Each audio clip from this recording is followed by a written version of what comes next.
Alright, y'all. I don't really know where I'm at, but I see an opening over there.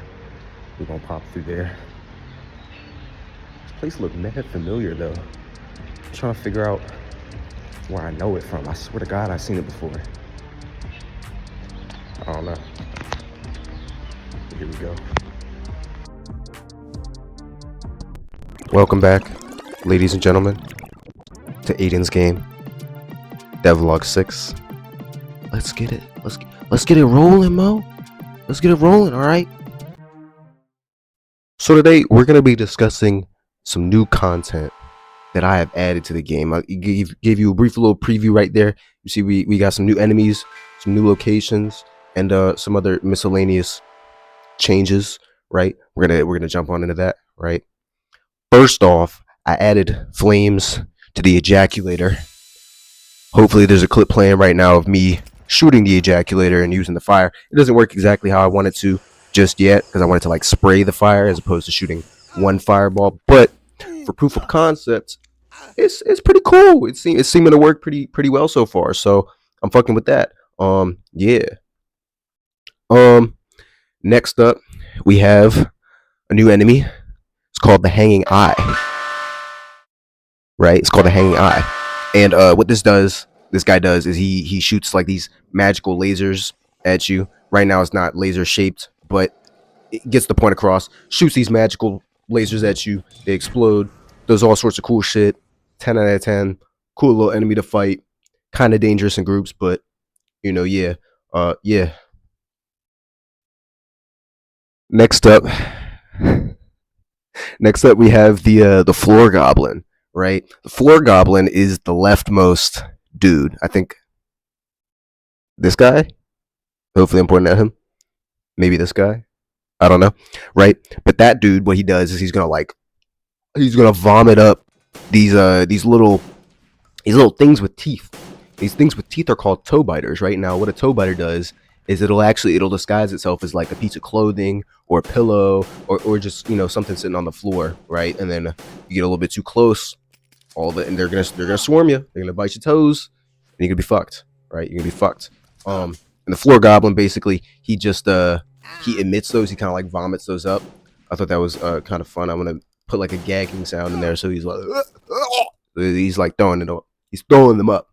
And yeah. Next up,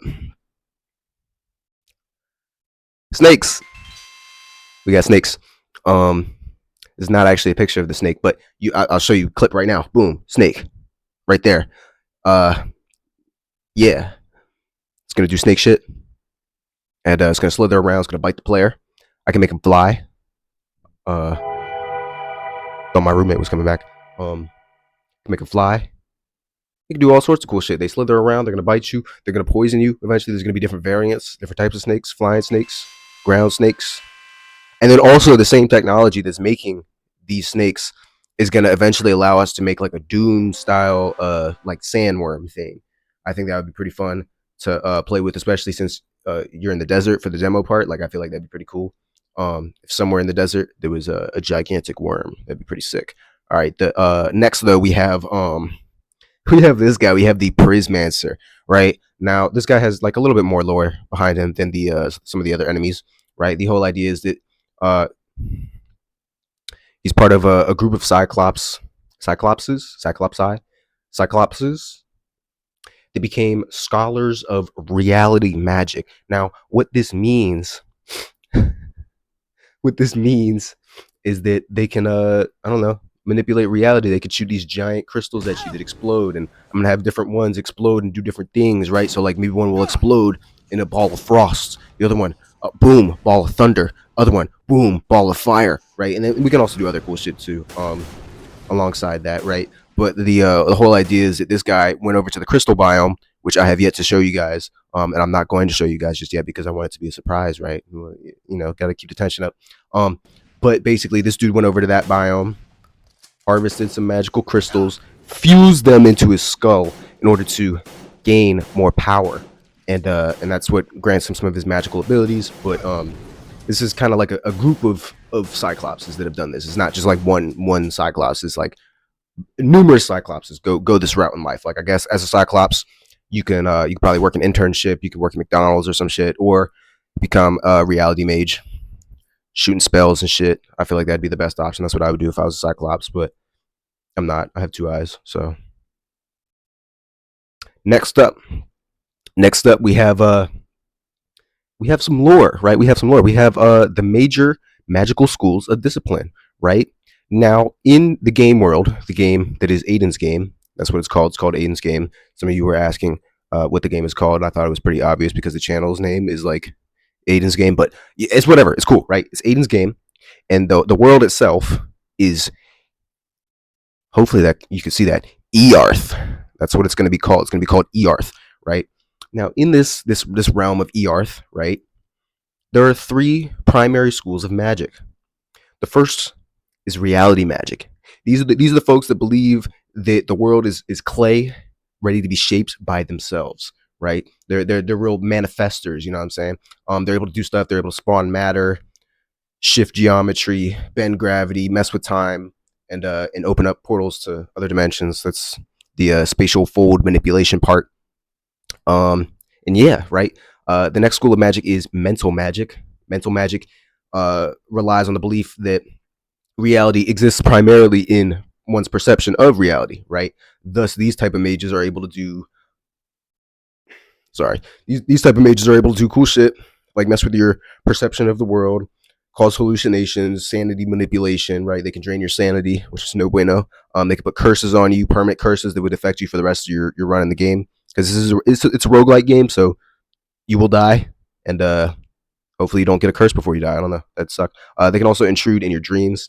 Dreams are also something that I'm working on as well, because there is like a daylight system in the game, and nightfall does come, and monsters and shit come out at nighttime, and I want it to be so that when the player sleeps, we actually get to engage with some cool shit. You know what I'm saying? Minecraft will do something where it's like, oh, you sleep and then you wake up 5 seconds later. You know what I'm saying? And nothing actually happens, right? I'd rather have it so that you go through a dream, and then maybe that dream affects reality or something. I don't know. That could be pretty sick, right? And then the final school of magic that we're going to discuss is life magic. Now, this is sort of a fusion of the other two forms of magic. It's a very powerful style of magic, and it believes primarily that flesh is the gateway to magical powers. Magic, or you want to magically affect something else, the most powerful way to do that is to physically change the body itself, right? Like I can brainwash you. I could be like the CIA. I can brainwash you into thinking that I don't know. I was gonna say something wild. Will not say that. I could brainwash you into thinking something, right? That's one part of it. Or physically, I can change your body so that you can only think about something, right? Life magic is the fusion of those two things. It's literally manipulating the flesh in order to do whatever you want to do. You know what I'm saying? You could use life magic on a god, right? And physically change him into a non-god, right? You could like mortalize him, put him in a human vessel with a human brain and human wants and desires, and then he would no longer be a god, right? If you would use reality magic on him, that wouldn't work because he's a god. He could just use it right back. You use mental magic on him, still not gonna work because he's a god. You can't mentally manipulate a god, right? You use life magic, boom. Now you can do that, right? And so it basically believes that flesh is the doorway to power, right? This grants them various capabilities like mutation. They can cause pregnancy. There's gonna I've had this planned out for a while, but he's not actually in the game yet. There's gonna be a pregnancy wizard that is able to cast a spell that, if it hits a player or an enemy, will cause them to become pregnant. And oh, my hood fell. Oh no. How long has it been down, guys? See my locks. Pregnancy wizard. It'll shoot a spell at you. It'll make you pregnant, and then you have to eat extra food. You have to drink extra water in order to accommodate that child, which you will eventually birth. And assuming you eat the right things, if you eat like unhealthy shit, then your child's gonna come out fucked up, and it's gonna be evil and it's gonna try and kill you. But if you eat good stuff or whatever, it'll basically be like a little minion that's running by your side and is able to do stuff, and whatever. And I think it'll be pretty cool. And yeah, so life magic allows wizards to perform all sorts of crazy shit: petrification, parasitism, forced evolution, bone growth, all sorts of magical chaos. Next up, we have a new enemy. We have gnomes. They're not fully in the game yet. That's why there's no footage of them just yet. but conceptually they exist, and I have all the artwork for them, and I have the code for them. I just haven't actually like put it all together yet. But gnomes, basically what they're gonna do is they're sneaky little dudes. They're gonna run around, try to remain unseen, and they'll try and steal your loot. They'll also steal loot that's just sitting there on the ground, so you wanna make sure you're picking up all your valuables. This shit's moving around a lot. Whatever. Next up, we have a new location. We have a location called the switchboard. That's what I've been calling it internally in the documents, in the game design documents and shit, right? And it's going to be the connecting location of the desert labyrinth area and the robotic wastelands, right? And it's inspired by that one episode of Adventure Time. Maybe I'll put a clip on. I don't know if I can because of copyright, but maybe just still frame something, right? There's an episode of Adventure Time where they go into the Ice King's Crown, and when they do that, they're in this massive like circuit labyrinth. I thought that was super fucking cool, and I was like, there's no games that do anything like that. There's like, you know, I don't know. And so this is where that place is going to be. Kind of, it's inspired off of that. The idea is that it's kind of like a reality console. It's like messing with shit in here might fuck up shit elsewhere. That's the idea. Is like maybe, I don't know, step on the wrong circuit board or something, break something you're not supposed to break, and all of a sudden the moon doesn't exist anymore, and tidal waves strike the earth and everyone dies from tsunamis. You never know. Anything could happen. Fucking around with magic, bro. You should know this. Next up we have these guys. These guys are gonna actually patrol the switchboard. They're called Scanning Eyes. And basically what I'm gonna have them do is they're gonna fly around, right? And they're looking for pests and like not rodents. What's the word? Vermin. They're looking for vermin in the switchboard, like.